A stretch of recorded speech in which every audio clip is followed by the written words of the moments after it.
Hi. இப்போ நம்ம cut microflora பத்தி இப்ப நெறைய பார்த்தோம். ஸோ, இந்த கட் மைக்ரோஃப்ளோரால இன்ஃப்ளமேஷன், டேமேஜ் உண்டு பண்ற காரணங்கள், எதனால உங்களுக்கு அங்க அந்த குடல்ல இருக்கிற பாக்டீரியால பிரச்சனை வருது அப்படின்னு சொல்லி.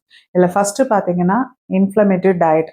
நீங்க எடுக்கிற இந்த பர்கர், பீஸா, சில்லி, பரோட்டா இந்த மாதிரி இன்ஃப்ளமேட்டரி டயட் உள்ள அந்த டயட் போய் இன்ஃப்ளமேஷன் உண்டு பண்றது. 2வது பார்த்தீங்கன்னா, ஃபுட் சென்சிட்டிவிட்டீஸ்.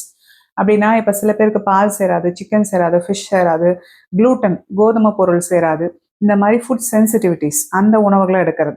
3வது பார்த்தீங்கன்னா, புவர் வேகல் டோன். அப்படின்னா என்ன அர்த்தம்னா, வேகல் நர்வ்ங்கிறது நம்ம மூளையிலேருந்து வர ஒரு கிரேனியல் நர்வ்.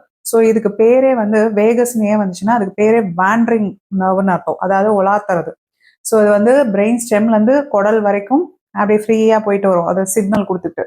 ஸோ இதுல ஏதாவது சிக்னல் ப்ராப்ளம் இருக்கு அப்படின்னா, அதனால கட்ல ப்ராப்ளம் வரலாம். 4வது பார்த்தீங்கன்னா, Kronig stress and sleep disturbances. So ரொம்ப ஸ்ட்ரெஸ்ஸா இருக்கிறதும், தூக்கம் கெடுறதும் நம்மளோட குடல்ல இருக்கிற பாக்டீரியாவோட அளவையும் மாத்துது, நேச்சரையும் மாத்துது. வேற பேத்தோஜெனிக் பாக்டீரியாவை ரீப்ளேஸ் பண்ணுது. அதுக்கப்புறம் பார்த்தீங்கன்னா, small intestinal bacterial overgrowth, சிபோன்னு சொல்லுவோம். ஸோ ஸ்மால் இன்டெஸ்டைன்ல இருக்க வேண்டிய நல்ல பாக்டீரியாவோட நிறைய பேத்தோஜெனிக் பாக்டீரியா அதிகமாக வந்து நம்ம நல்ல பாக்டீரியாவோட ஆக்ஷனை சப்ரஸ் பண்ணுறது. ஸோ இது ஒரு காரணம். அதுக்கப்புறம் நிறைய மெடிசின்ஸ் எடுக்கிறது. ஸோ ஆன்டிபயோட்டிக்ஸ், பெயின் கில்லர் இந்த மாதிரி இதை பற்றி நான் மறுபடியும் சொல்கிறேன். ஸோ ட்ரக்ஸ்னால வர கட் ஃப்ளோரால இருக்கிற டேமேஜ் இது ஒன்று. இன்னொன்று என்னென்னா, நம்ம ஸ்டொமக்கில் நார்மலாகவே நல்ல பவரான ஆசிட் வந்து ஒரு 2 லிட்டர் அளவுக்கு உள்ள இருக்குது வயிறுக்குள்ள. ஸோ இந்த ஆசிட் லெவலில் ரொம்ப நாள் இந்த இதெல்லாம் இருக்குல்ல, பேண்டோப்ரோசோல் இந்த மாதிரி டேப்லெட் நிறைய பேர் ரெகுலராக எடுப்பீங்க. ஸோ ஆசிட் லெவலில் கண்டினியூஸாக குறைக்கும் போது அதில் இன்ஃபெக்ஷன்ஸ் அதிகமாகுது. ஸோ அப்போ கெட்ட பாக்டீரியா நிறைய அதிகமாகும் போது நார்மலாக நமக்கு ஹெல்த்தி பாக்டீரியாவோட ஃபங்க்ஷன் வந்து குறையுது.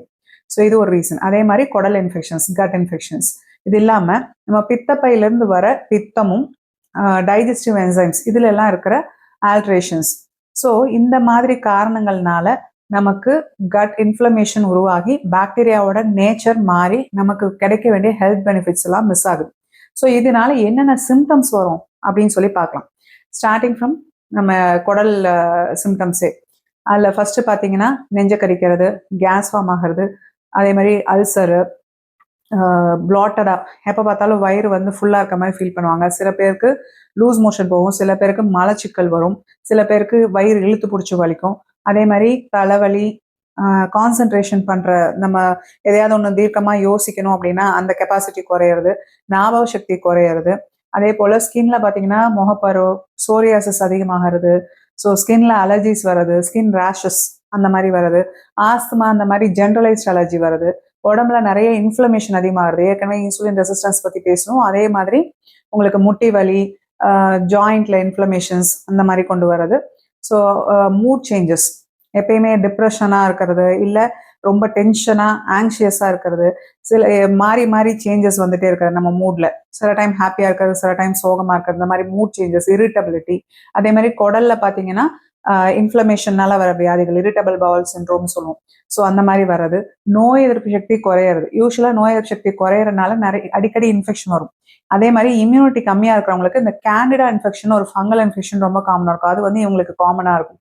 அதே போல main factor nutrition and vitamin deficiencies. ஏன்னா அதோட உரியிற தன்மை மாறுறனால இந்த மாதிரி சத்து குறைபாடுனால வர பிரச்சனைகள். எனக்கு எப்பயுமே வந்து ரொம்ப டயர்டாக ஃபீல் பண்ணுவீங்க, ஃபட்டிகபிலிட்டின்னு சொல்லுவோம். ஸோ இவ்வளோ சிம்டம்ஸ் கஷ்டமாக இருக்குல்ல. ஸோ இது இத்தனையும் நம்மளோட கட் மைக்ரோஃப்ளோரா தான் டிட்டர்மைன் பண்ணுது. ஸோ இப்போ உங்களுக்கு புரியும் நான் ஏன் இந்த டாபிக் எடுத்தேன்னு. இது கட் மைக்ரோஃப்ளோரா ஹெல்த்தியாக இருக்கிறது எவ்வளோ முக்கியம்னு உணர்வீங்கன்னு நம்புகிறேன். நன்றி.